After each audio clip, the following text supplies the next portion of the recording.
The movie begins with a narrator telling the story of a squirrel with a fluffy tail whose life isn't as easy as it seems. We think that the squirrels just have to roam around parks and be cute. However, that isn't true. If you are lucky, the kids in the park will give you nuts, otherwise they will become nuts on you. The little squirrel has to be careful on roads too because they are too small and can come under a car or a bike or meet any other accident. Things changed when a nut shop ran out of business last summer, leaving a lifetime of nut supplies in their basement, making life easier for the little squirrel and his friends. The squirrel is named Surly, and he is now loved by his wildlife community immensely. They all live in the basement of the nut shop peacefully, not having to worry about food. However, another squirrel named Andy has a different aspect of life, and she thinks living in a nut shop and eating nuts without working for it is not their nature. She, along with a group of newbie squirrels, are out in the wild, and Andy tries to teach them to get nuts from the tree. Although they suggest Andy join the others in the nut shop, which she refuses straight away. According to Andy, they are wild animals, so they should act like one. Although she struggles to get the nut from the tree, she doesn't give up till she gets it. Her students, however, decide to join the others at the nut shop instead of working so hard. At the nut shop, two fat squirrels are competing for eating nuts. Andy shows up and tries to make Surly understand that they are wild animals and they belong to the wild. They should be working hard to get nuts and store them instead of depending on the nut shop, being lazy and fat. This makes Andy really angry and annoyed that the animals are not doing anything. They are not working together and storing food for the winter. Surly asks Andy to take it easy and not worry too much, but this makes her more annoyed. Andy says easy doesn't last forever and taking things easy is just being lazy. No matter what Andy says, Surly has an opposite answer ready for it. While they are having this conversation, suddenly they hear a loud explosion. The nut shop explodes because Mole forgot to shut off the boiler. This makes the others very sad and worried at the same time. They worry about their food supply, which has burned down along with the shop. Andy tries to cheer them up and says they will work together like the old times and store food, but Surly doesn't agree. He suggests they should find another place like this and should not only limit themselves to nuts. The city is so big and it has everything like donuts, corn, hot dogs, etc. This makes the others happy and they get excited about it. Surly and his friend Buddy go in search of a new place that would prove Andy wrong about everything she has said. Initially, they find a restaurant but fail to get any food from there. Then they try to get the popcorn outside a theater but fail again. They try to steal donuts but almost get themselves eliminated under a car.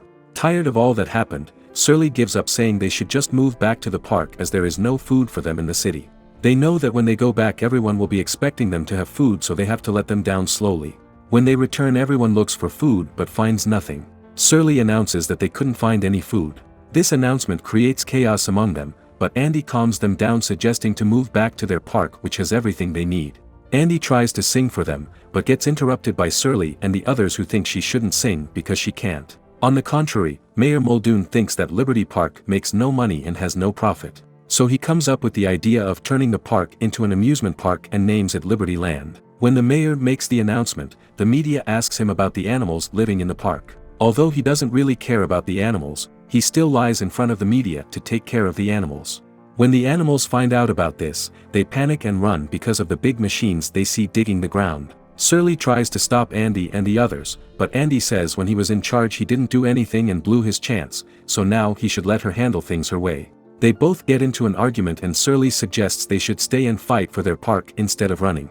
At first, they all hesitate, but then they agree with Surly to stay and fight back. They all begin to mess with the workers and the giant machines. Although it is not easy, they still don't give up and make the workers leave the park, stopping the construction. While Mayor is in his office counting the bribe he has just received, one of the workers interrupts him to tell him they were overrun by the animals. The mayor states that everything needs to happen according to his plan, without being interrupted by any animals. With a threatful voice, he says he will deal with the animals. Surly and his friends celebrate, thinking they have succeeded against the mayor. All the work made them all hungry, so Andy brings them food that she has been storing for the winter. They all eat together, but Surly doesn't. He is not happy about the incident at Nut Shop. However, Andy compliments Surly for his bravery and for bringing everyone together to fight back for their park. Andy says that the animals look up to Surly, so he should set an example instead of feeling defeated. She suggests he should get a head start and be a source of motivation for others to work hard. In the morning, Andy wakes everyone up and suggests they should start working to find food to eat. Andy and Surly go together, but they don't know Mayor has set a trap for them, which leads to Surly getting captured in a cage. All of them try to get him out of the cage and succeed in doing so, but they get chased by the mayor's dog Frankie, who falls in love with Precious, Surly's friend. Surly asks her to deal with him, otherwise they will be torn apart by him. Precious keeps him occupied by flirting with him, but the mayor's daughter takes her along with Frankie. The animal extermination squad hired by the mayor attacks the animals and they all run for their lives.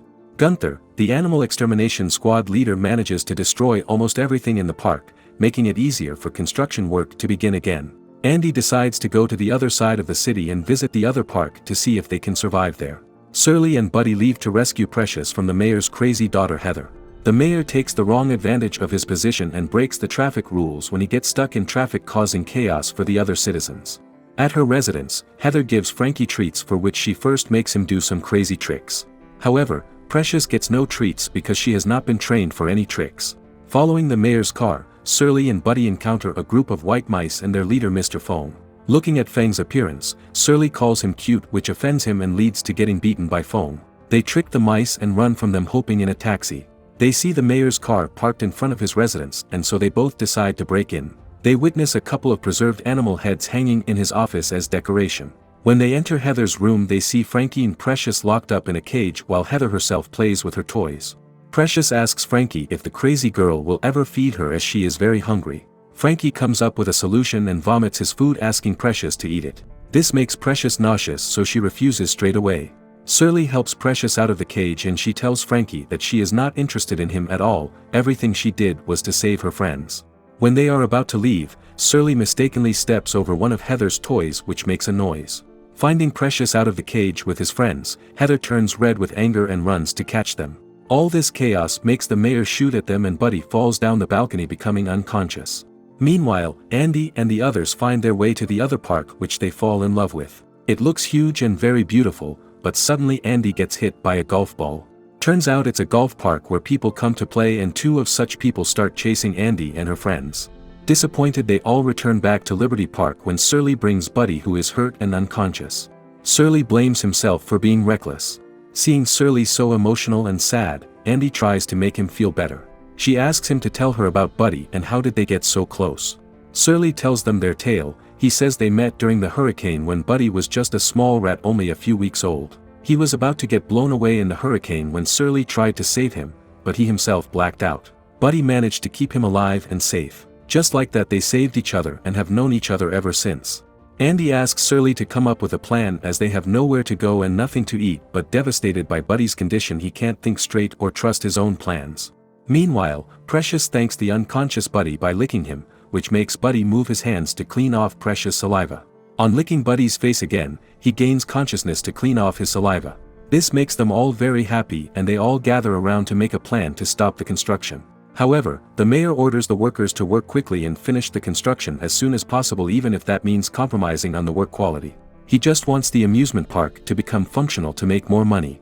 The media asks the mayor about the rumor they have heard of the amusement park being an environmental catastrophe, in reply to which the mayor throws the reporter's mic. He also doesn't let the media get entry to the park at its opening and says they can come after purchasing a full-price ticket when it gets opened for the public. At the same time, Surly and his friends have a full plan to attack the park and all the elites the mayor has invited. They succeed in making the opening night of the amusement park a complete failure by attacking everyone present there. This makes the mayor extremely angry, and he calls the animal extermination squad again. They catch everyone except Surly, who has another plan in his mind. Surly goes back to the white mice and asks them to help him. Mr. Fong, their leader, says they used to live in a park peacefully, but one day they were thrown out by the humans. The park they once used to call home was turned into a golf course. Ever since then, they have been hiding and living in the city, transforming from a cute animal into violent ones. Surly begs him to help him save his friends, and says that all animals are meant to look after each other. So they agree to help Surly. While the animal extermination squad takes Surly's friend in a car, he and the city mice attack their car, rescuing all his friends. From then onwards, they stick together to get back to the park. They all together attack the amusement park, destroying everything in it. Meanwhile, Precious finds Frankie and confesses that she regrets not taking him with her when she escaped Heather. Precious considers him a good guy who doesn't deserve to live with someone as cruel as Heather. They both become friends, but as crazy as Heather is, she makes Gunther fire at Frankie. Precious saves him and they both run to save their lives. All the animal extermination squads escape and resign from the job. Not wanting to get caught by the police for a safety violation, the mayor tries to escape too in his hot air balloon, but Surly and Buddy stop him, and he gets arrested by the police, resulting in the closure of the amusement park. Just like that, they succeeded in getting their park back and learned that they are better together. The people around help in rebuilding the park back to the way it was, and every animal now lives a peaceful life working with each other with love and understanding, keeping their differences aside.